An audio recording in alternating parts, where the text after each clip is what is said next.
İsrail'i kurmak.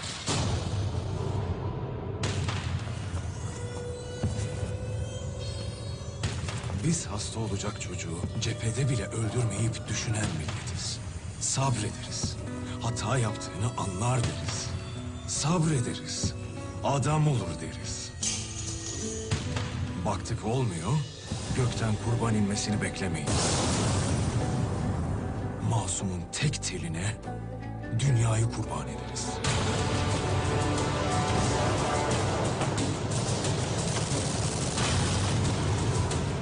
Polat Alemdar ve arkadaşları Türklerin yetiştirdiği özel bir ekip. Bu işi biraz ciddiye alalım efendim. Bu işi biraz ciddiye alalım efendim. نمیدونم چرا از فیلمش خوشت نیومد چنار. تبلیغشو که دیده بودی. تازه داشت به هیجان میرسید. چنار دارم با تو حرف میزنم. انگار حرفای عمتینا خیلی به همه ریخته ها. ببخشید یشیم، یکم پریشونم. یعنی لطفاً بیا در این مورد حرف نزنیم. باشه. اگه بگم بریم خونه از دستم ناراحت میشی؟ نه، بیا بریم.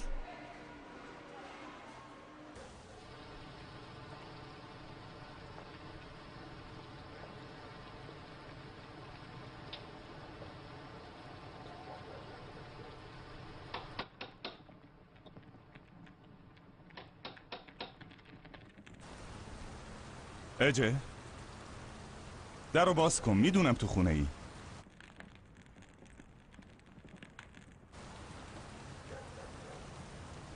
اجه این کارو نکن، در رو باز کن، با هم حرف میزنیم. ما میتونیم با همین موضوع رو حل کنیم مگه نه؟ اجه لطفاً در رو باز کن. اجه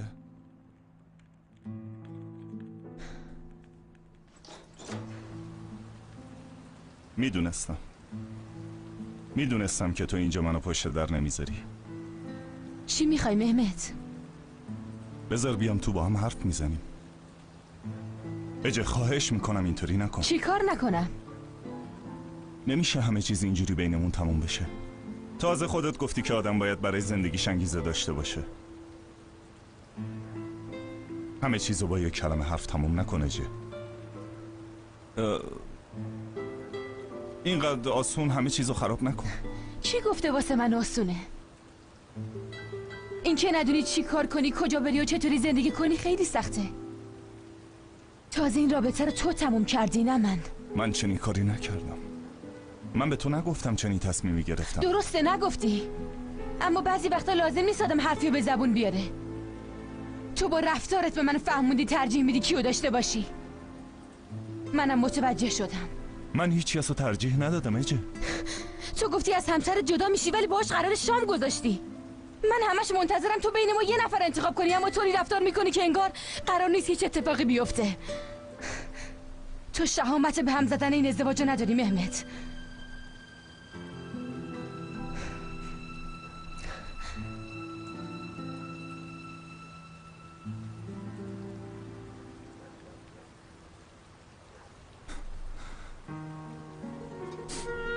وقتی میبینم قرار نیست چیزی عوض بشه بهت اجازه نمیدم بیشتر از این به آسیب بزنی. اجه زودتر از اینجا برو. اجه خواهش میکنم این کارو نکن. اجه در رو باز کن دیگه، زود باش. در رو باز کن با هم صحبت کنیم. اجه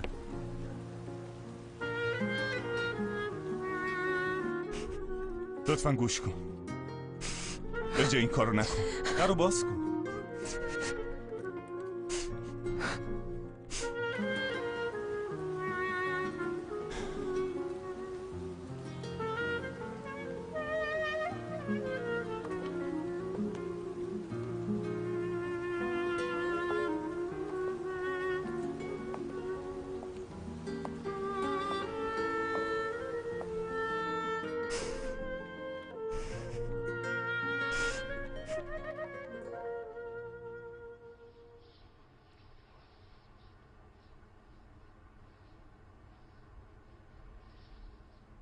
استغفرالله.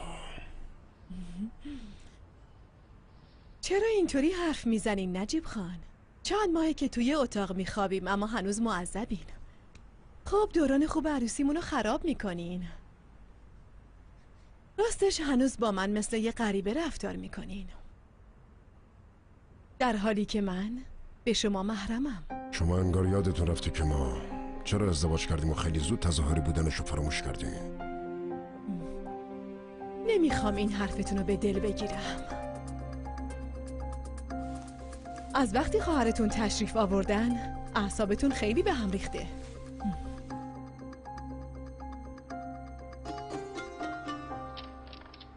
خوش اومدین خانم. سلام. سلام. شرمین، همه خوابیدن؟ همه رفتن تو اتاقشون خانم. باشه، پس تو هم میتونی بری بخوابی عزیزم. باشه، شبتون بخیر. شب بخیر. خب حالا که همه خوابیدن ما میتونیم یکم پلی استیشن بازی کنیم. راستش اگه من یکم زودتر بخوابم خیلی بهتره یشیم. سرم یکم درد میکنه. باشه، پس منم میرم یه قهوه واسه خودم درست کنم. شبت بخیر. شب بخیر. یشیم، از اینکه انقدر هوای منو داری ازت ممنونم.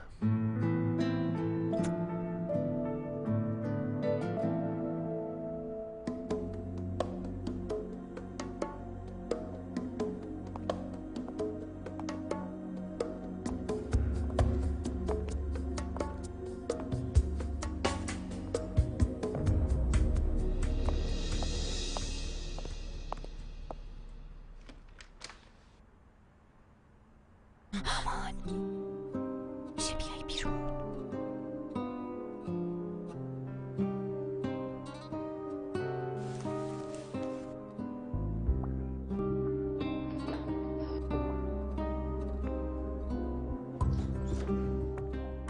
چیه دخترم؟ چیزی شده؟ منم واسه همین اومدم پیش تو مامان. چه خبر شده؟ چی میخوای بگی؟ بیا. چنار امشب بعد از حرف زدن با عمش خیلی ناراحت شده بود. سعی کردم بفهمم اما هیچی بهم نگفت. خب شاید شوهر عزیزت یه چیزی بهت گفته باشه هان؟ من تو کاری که به مربوط نیست دخالت نمی کنم. به حرف دخترم گوش میدم. شب بخیر عزیزم. باشه، حرفمو پس میگیرم. مامان، من باید همه چیزو بدونم، چون دیگه نمیخوام بیشتر از این چنار رو ناراحت و غمگین ببینم. میفهمی چی میگم؟ ببین آتیش عشق چطور از چشمات میریزه. مثل این که به خواسته هات رسیدی و دیگه خیلی برات مهم نیست. اما بذار بهت بگم، گذر پوست به دباغخونه میفته زمرد خانم.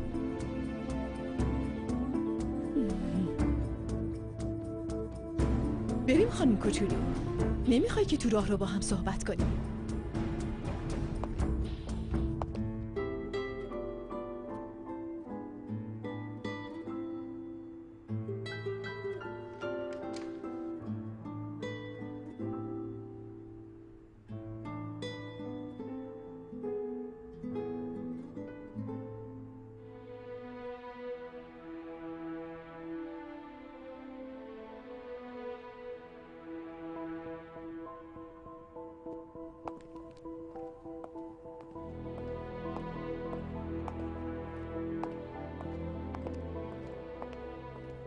واقعا که هر وقت که ما میخوایم یه کاری انجام بدیم اون گشتاپوها سعی میکنن برنامه هامونو نابود کنن. فقط اگه بدونم چی به چنار گفتن که اینقدر به همش ریختن. اول باید بدونیم چرا ندرت خانم اومده اینجا. حالا که چی؟ اون زن فکر میکنه که نجیب خان و اقبال خانم نتونستن به چنار کمک کنن. اون آتیش سوزی و خودکشی چنارم این موضوع رو به خوبی نشون میده. یعنی ما تو این چند ماه نتونستیم کاری واسه چنار انجام بدیم، اما اون زن میتونه مشکلشو حل کنه؟ کاری که ندرت خانم در آینده میخواد انجام بده مشکل حل میکنه. کدوم کارو میگی؟ باشه بهت میگم. اونا میخوان چنار دوباره ازدواج کنه. چی؟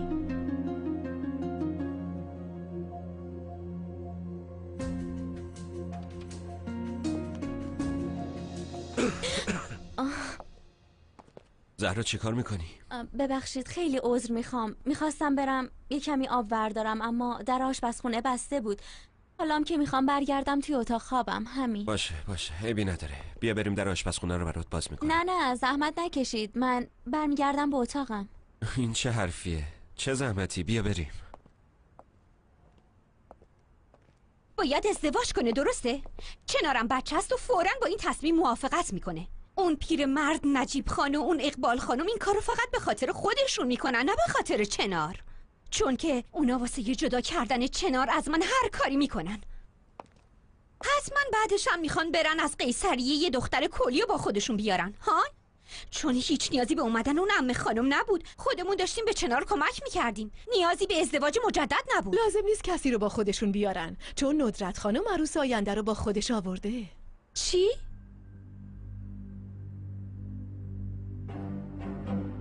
نگو که همون دختر خدمتکار است.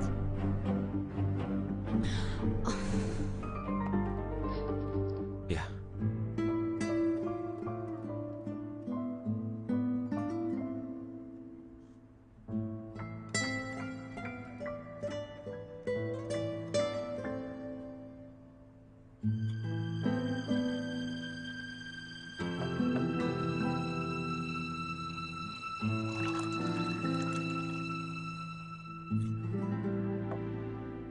تا کی استانبول میمونین؟ نمیدونم. حتما یه مدت میمونین. ندرت خانم گفتن میریم استانبول، اما نگفتن که چقدر قراره اینجا بمونیم. خب هر وقت که ایشون بگن برمیگردیم. فهمیدم.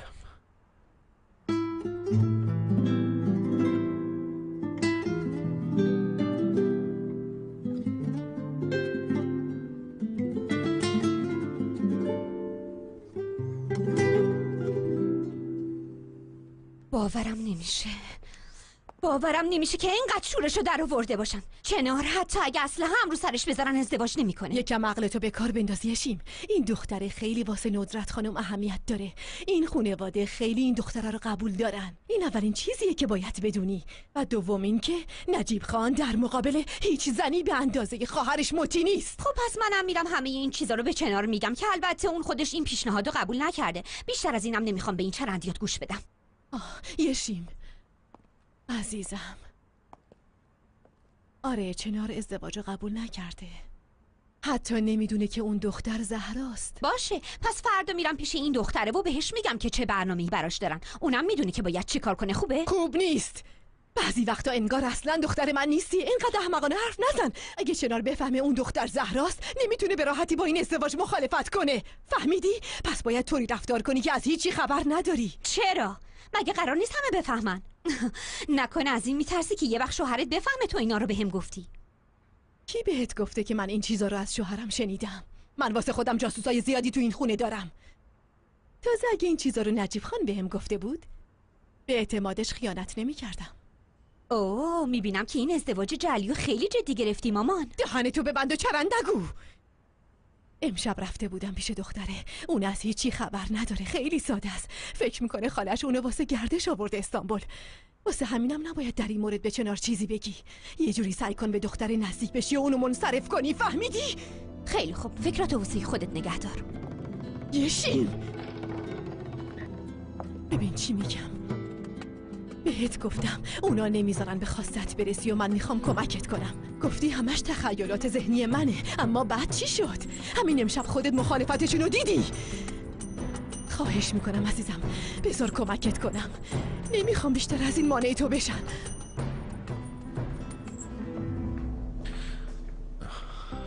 چنار،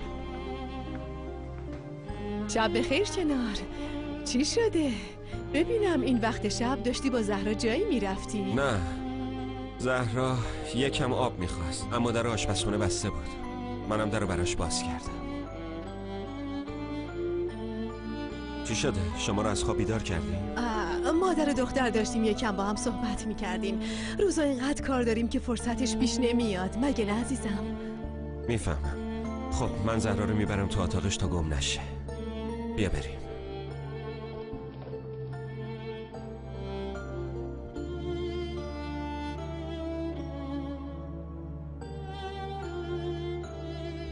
شبتون بخیر. شب بخیر عزیزم. شب بخیر چنار. یشی اگه جای تو بودم امشب یه فکری واسه این موضوع میکردم عزیزم. شب بخیر.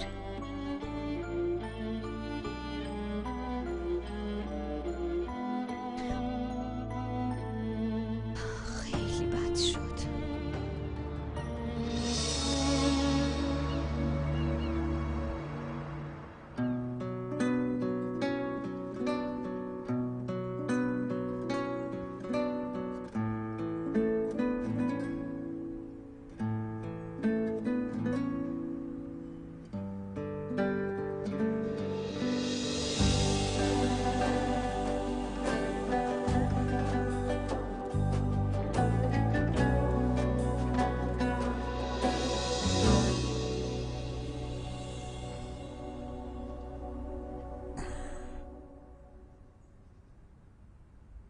صبح بخیر.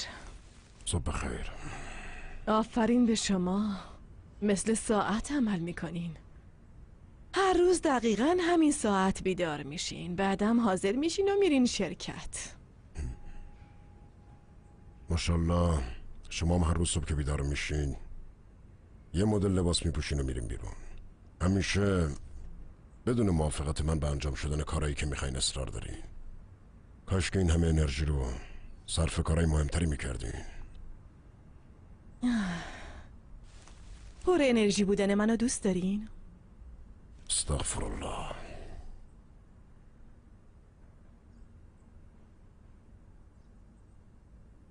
کمکتون کنم؟ خودم میتونم. شوهر عزیزم لطفاً اجازه بدین کمکتون کنم.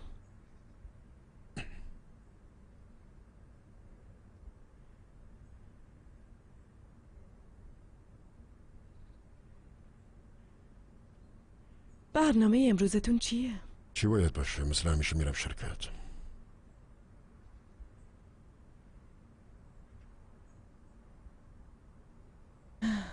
منم امروز میخوام برم خرید. شبم نمایشگاه دعوت شدم. حتما شمارم دعوت کردن. اگه دوست داری میتونیم با هم بریم. نه خانم، من خیلی کار دارم. آخر هفته یه جلسه مهم دارم و باید همه چیز آماده کنم. روزتون بخیر. خداحافظ.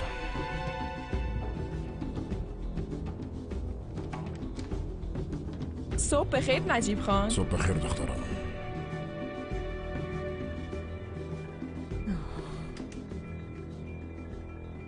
صبح بخیر زمرد خانم. خیر باشه مروت. میخواستم لباس کثیفا رو جمع کنم. مگه من خبرت کرده بودم؟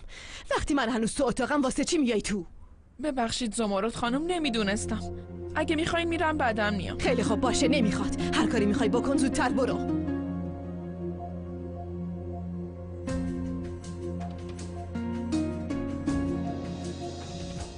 وای اینجا فوق‌العاده است. انگار یه دنیای دیگه است چنار. میدونی اینجا همه چی کاملا تو دل طبیعته. همه این اتاقا رو از چوب و چیزای طبیعی ساختن. دور تا دورت پنجره است و هر طرفو که نگاه میکنی فقط دریا رو میبینی. انگار توی جزیره هستی. من همه اطلاعاتشو بررسی کردم. هر وقت بخوایم میتونیم هر اتاقیه که دوست داریم رزرو کنیم. چطوره؟ عالیه نه؟ والا چی بگم؟ فقط میدونم تو فکر همه چیزو کردی و از قبلم برنامه‌شو چیدی. عالیه! یعنی ما دوتایی قراره بریم تعطیلات؟ باشه نگران نباش. من همین الان میرم کارای رزرو هتل رو انجام میدم. سفر فوق‌العاده‌ای میشه چنار. خیلی بهمون خوش میگذره.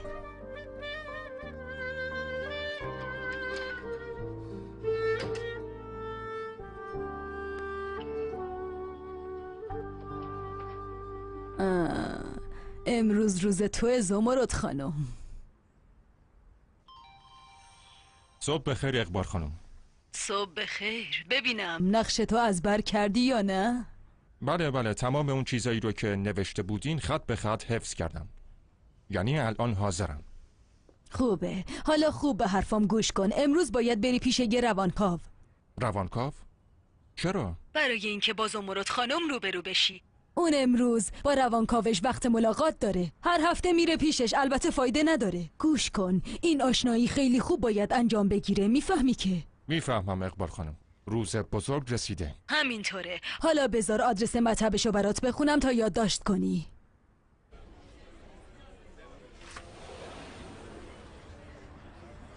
خوش اومدین.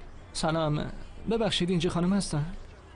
بفرمایید، من راهنماییتون میکنم. سلام آقا، من میخواستم اینجا رو ببینم. شما میدونین کجا؟ رفتن تو آشپزخونه.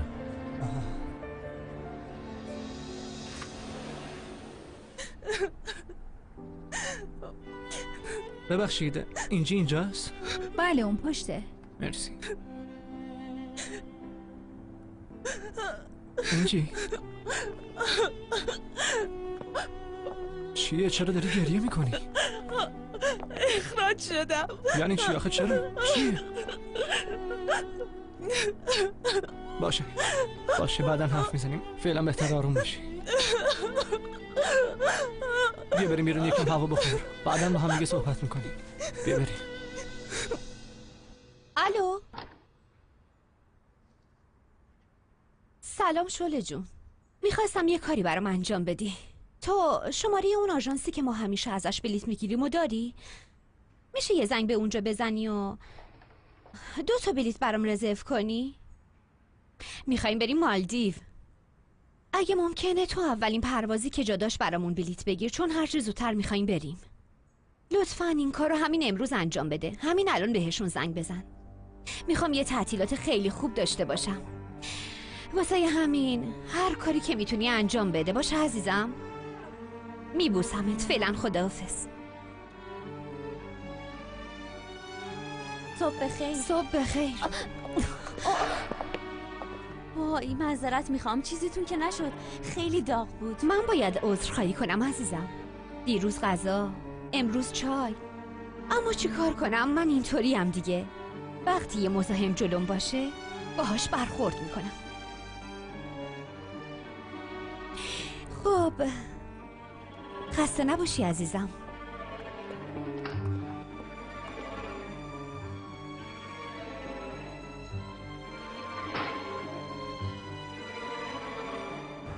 اون عوضی منو مقصر دونست. انگار این منم که مسئول اشتهای مشتریم. من عادت ندارم بدون سس پستو این غذا رو بخورم. پسری مزخرف. اشکال از منوی که توی سس مخصوص غذاها رو ننوشته. به من چه مربوطه؟ دنبال کار دیگه میگردی؟ خب حتما پیدا میکنی دیگه. به این آسونی هم نیست. میدونی چقدر واسه پیدا کردن این کار تلاش کردم؟ تازه من اونقدر وقت ندارم که دنبال کار جدید باشم. من به این پول نیاز دارم. چرا؟ مشکلی چیزی داری؟ بابام بدهکاره. هرچی من در میارم طلبکارا میان و ازمون میگیرن. ناراحت نباش. اگه مشکل پول باشه یه جوری حلش میکنی. چطوری حلش کنیم کرم؟ من بهت میدم. یعنی بهت قرض میدم. نمیشه. ممنون اما نمیشه. راستش من دیگه نمیخوام به هیچ کس بدهکار باشم. من به کار احتیاج دارم.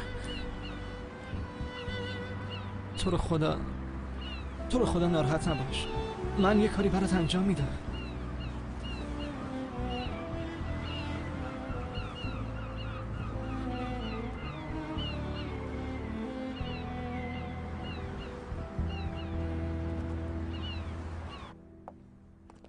همسرتون تشریف نمیارن نجیب یه خان؟ کاری داشتن خواهر، زود رفتم بیرون.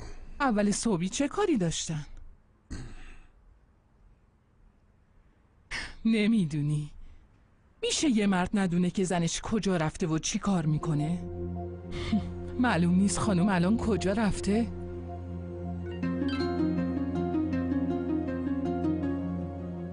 واسه امروز از روانکاو وقت گرفتم. دارم میرم اونجا. وقتی رسیدم بهتون خبر میدم. خیر باشه. خبر خوبی بهتون رسیده؟ راست میگه اقبال. آخه این چه کاری اول صبحی؟ این گوشی از دستتون نمیفته. فکر نمی کنی واسه خانومی مثل تو خوبیت نداره؟ خواهر از طرف فروشگاه لباس بود. یه لباسی از ژورنال سفارش داده بودم، آماده است. صبح بخیر. صبح بخیر ریحان. صبح بخیر. ما خیلی وقته که سر سفره نشستیم ریحان خانوم. میبخشید خواهر، باید پسرمو راهی مدرسه میکردم. داماد کجاست؟ از وقتی که اومدم نه سر میز شام نه سر میز صبحونه اصلا زیارتش نکردم. این روزا خیلی کار داریم خواهر. به زودی یه جلسه خیلی مهم داریم. مهمت داره همه چیزو آماده میکنه. انگار حال و روز چنار به نفع خیلیا شده. اونم خوب از این فرصت استفاده کرده. منظورتو نمیفهمم خواهر. خب الان همه امضاهای مهم شرکت رو تو میکنی. شوهرتم که همه کاره شرکت شده. اما خوشحال نباشی، چون تو خاندان ایلگاز همیشه همه چیز متعلق به نوه بزرگ پسری بوده. چنار به زودی برمیگرده و به همه کارا رسیدگی میکنه. من نمیخواستم اینو قبول کنم خواهر.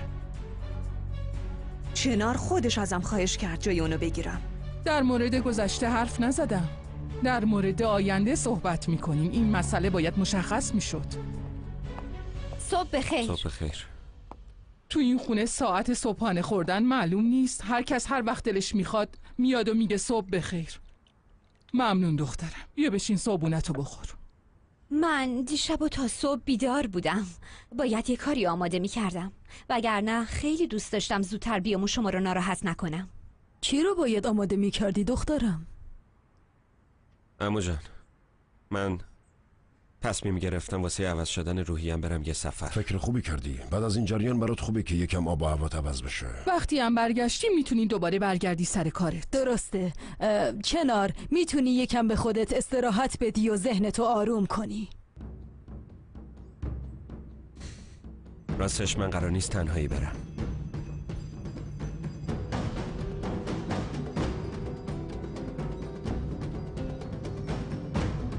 من و یشیم دوتایی با هم میریم.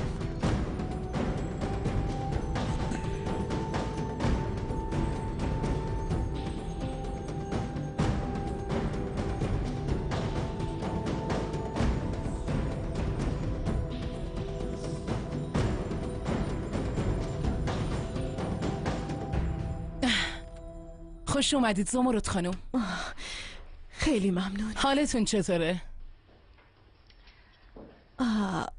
خوب نیستم. فکر کنم موضوع نجیب خان باشه. الان چند هفته ای هست که داریم راجع به این موضوع صحبت میکنیم. انگار هنوز چیزی بینتون تغییر نکرده. اما اگه بخواین در مورد کارهایی که این هفته انجام دادین صحبت میکنیم. خیلی وقت بود دوست داشتم برم جزایر مالدیو. با یشیمم در موردش صحبت کردیم. به لطف اون همه چیز سریعتر جور شد. فکر کردم قراره برای تعطیلات جایی نزدیکتری بری. یعنی گفتم قراره یکی دو روزه بری. واسه همین موافقت کردم. اما تو هفته آینده یه جلسه مهمی داریم. تو هم حتما باید باشی، چون هرچی باشه باید در جریان کار شرکت باشی. فقط یه هفته قراره بریم عمو جان. تازه من که الان کاری نمیتونم انجام بدم. فکر نکنم فعلا کار خاصی هم در این مورد از من بر بیاد. اگه سوالی داشته باشن تلفنی هم میتونم جواب بدم. من به این مسافرت خیلی نیاز دارم.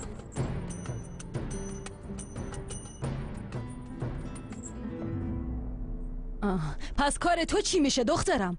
خب چنار رئیس شرکته. اگه بخواد میتونه بره تعطیلات، اگه نخواد میتونه بمونه. اما تو کارمند این شرکتی، نمیتونی هر وقت دلت میخواد بری تعطیلات. اشتباه میکنم ریحان؟ حق با شما زن داداش.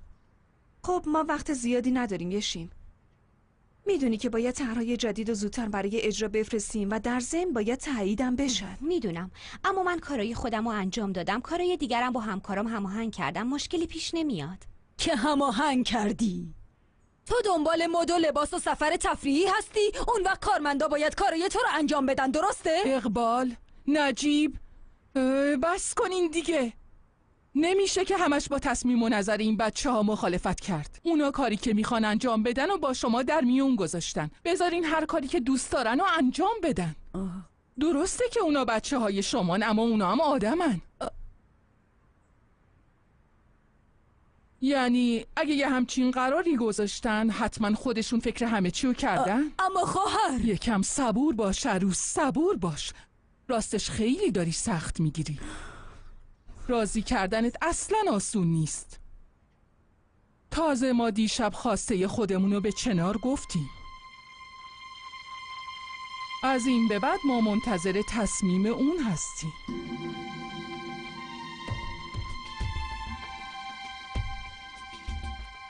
بهتون خوش بگذره بچه ها.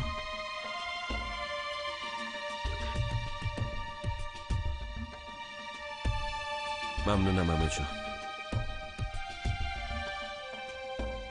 باشه پس من تا وقت دارم میرم وسایلمو جمع کنم.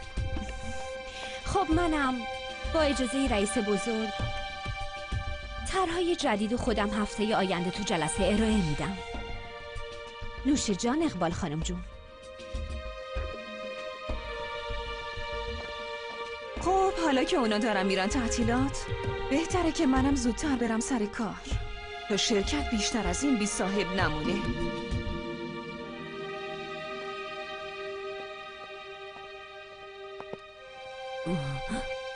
خواهر تو چی کار کردی؟ شما همه چیزو خراب کردی، انگار هممونو فرستادی تو آتیش. دخترم یه فنجون چایی برام بیار، کم رنگ باشه.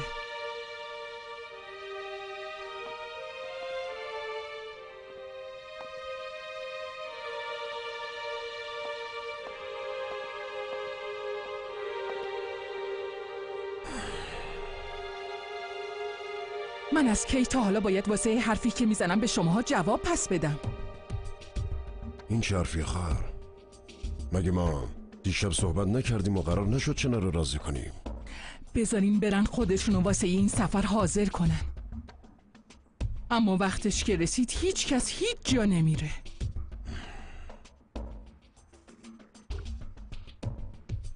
چطور میخوای مانعشون بشی؟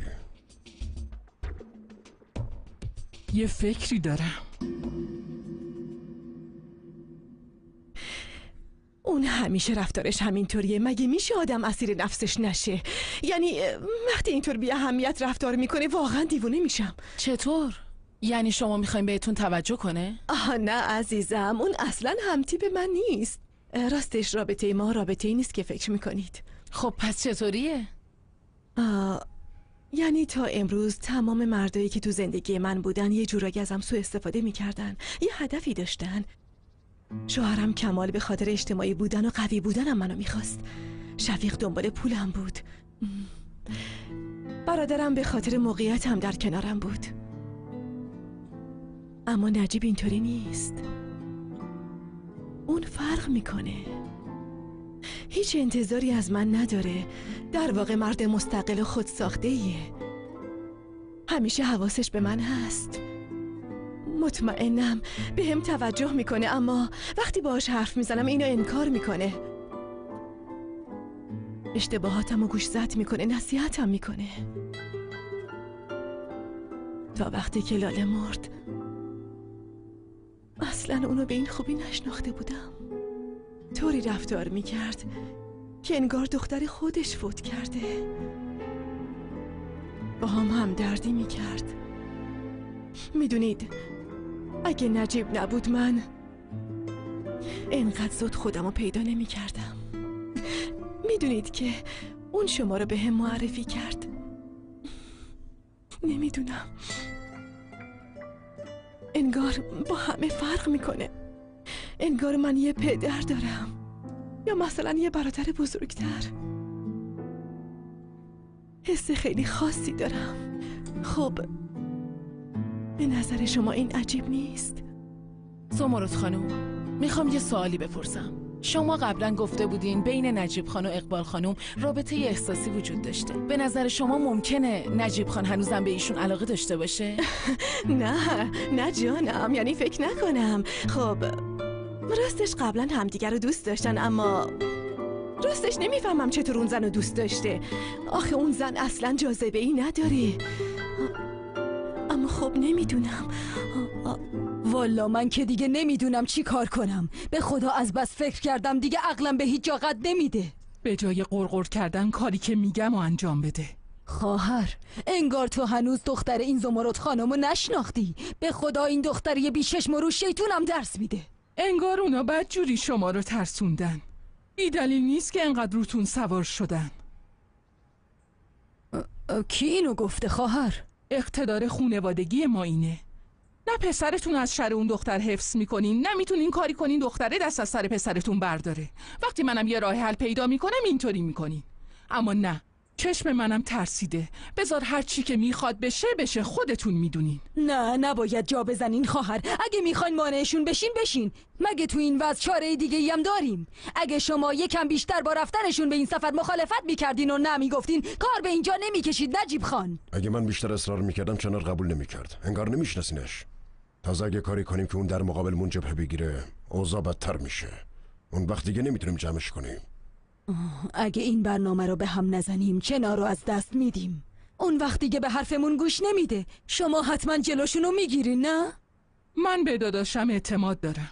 تو هم به جای اینکه انقدر شلوغ بازی در بیاری یکم جسارت داشته باش.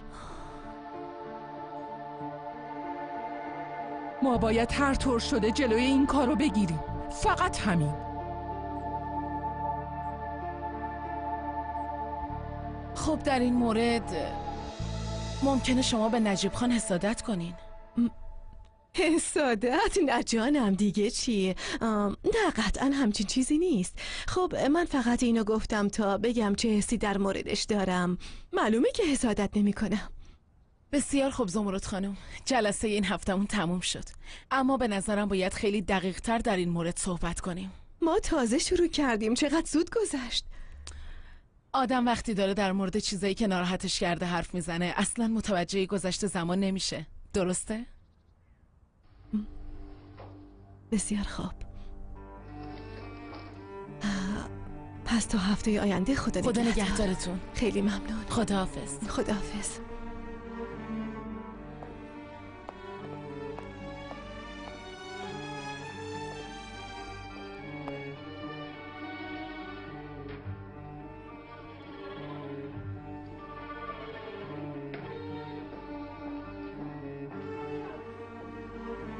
برای هفته آینده یه وقت دیگه میخوام. چه ساعتی راحت ترین؟ خب اگه میشه همین ساعت باشه. پنجشنبه خوبه؟ پنجشنبه باشه خوبه. روز بخیر. روز بخیر. معذرت میخوام، داشتم با تلفن حرف میزدم ندیدمتون. واقعا عذر میخوام. مهم نیست، منم شما رو ندیدم. روزتون بخیر. ممنونم.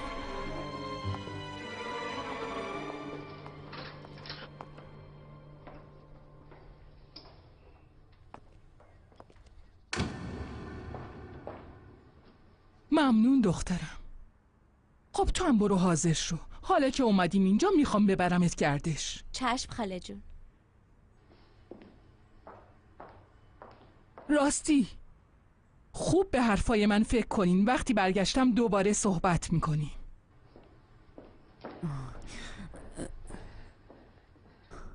نجیب خان، میخواستم یه چیزی بهتون بگم. این کار شدنی نیست. گفتم شما هم بدونین. چی درسته و چی غلط منم دیگه نمیدونم. خواهش میکنم اگه میشه داروهامو بیار بخورم. اگه سالم باشم بهتر میتونم فکر کنم. خب مگه این وظیفه رو همسرتون به عهده نگرفتن؟ راستشو بخوای حکمتشو نمیدونم. وقتی شما داروهامو میارین خیلی بیشتر اثر میکنه.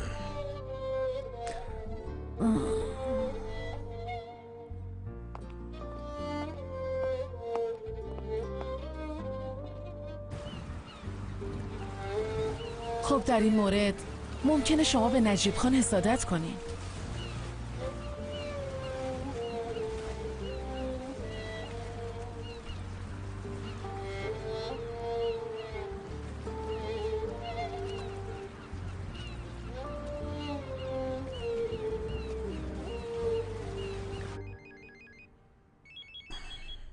بله زمرد خانم. فکر میکنم که مزاحم کارتون شدم، درسته؟ میخواستم یه خواهش ازتون بکنم. گوش میدم. راستش انگار کرم خیلی به ادامه درس و دانشگاه تمایل نداره. من سعی کردم باهاش صحبت کنم، اما خب من یه خانومم، خیلی به این کارا وارد نیستم. میخواستم خواهش کنم یه شب کرمو با خودتون ببرین بیرون باهاش صحبت کنین. چطوره؟ در این مورد شب با هم صحبت میکنیم. فهمیدم. تا شب خدا نگهدار. نجیب خان، یه چیز دیگه هم هست. در مورد نمایشگاه نظرتون عوض نشده؟ اگه بخواین میتونیم با هم بریم. نظرم عوض نشده. گفتم که خیلی کار دارم. میفهمم، فقط نمیخواستم تنها برم. خب میتونین نرین خانم، یا اینکه میتونین با یکی از دوستانتون قرار بذارین و برین. باشه.